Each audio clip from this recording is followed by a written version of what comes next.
কোনো galloping local train না। চলতি মাসেই শুরু হচ্ছে বাঙালির বড় উৎসব দুর্গাপুজো।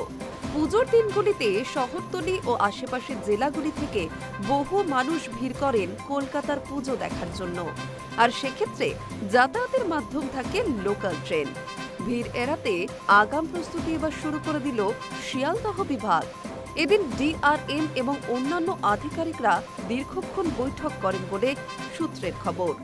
পুজোর দিনগুলিতে অর্থাৎ 28 সেপ্টেম্বর থেকে 2 অক্টোবর পর্যন্ত কোনো গ্যালোপিং লোকাল ট্রেন থাকবে না। শিয়ালদহের সব শাখায় সব স্টেশনে সব লোকাল ট্রেন থামবে বলে ঘোষণা করা হয়েছে। ট্রেন চলাচলের সময়সীমাও বাড়ানো হবে বলে প্রাথমিকভাবে ঠিক করা হয়েছে।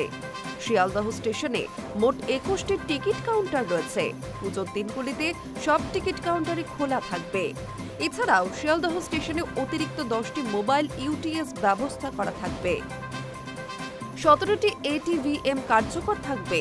সারাদিন পরিষেবা সচল রাখা এবং সব দিক খতিয়ে দেখার জন্য একজন অতিরিক্ত সার্ভিস ইঞ্জিনিয়ার সর্বক্ষণ মোতায়েন থাকবে বলে খবর। ভিড় এড়াতে বিশেষ কাউন্টার পরিচালনার জন্য অতিরিক্ত বুকিং ক্লার্কদের অস্থায়ীভাবে মোতায়েন করা হবে বলেও জানানো হয়েছে। ভিড় এড়াতে পুজোর দিনগুলিতে শিয়ালদহ রেল স্টেশনের বাইরে গাড়ি পার্কিং নিষেধাজ্ঞা জারি করা হবে। ওই দিনগুলিতে বিকেল 5টা থেকে সকাল 7টা পর্যন্ত স্টেশন চত্বরে কোনো ট্রলি চলাচলের অনুমতি দেওয়া হচ্ছে না বলেই খবর।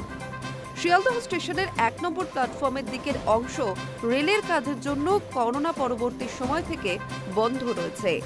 পুজো উপলক্ষে ওই অংশ সাধারণ মানুষের জন্য খুলে দেওয়া হয়।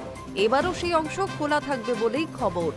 ওই অংশে 4টি টিকিট বুকিং কাউন্টার এবং 4টি এটিভিএম থাকছে। প্রতিমা দর্শনের জন্য শিয়ালদহ স্টেশনে নামা লোকজন ওই পথ ধরতে পারবেন বলেই জানানো হয়েছে।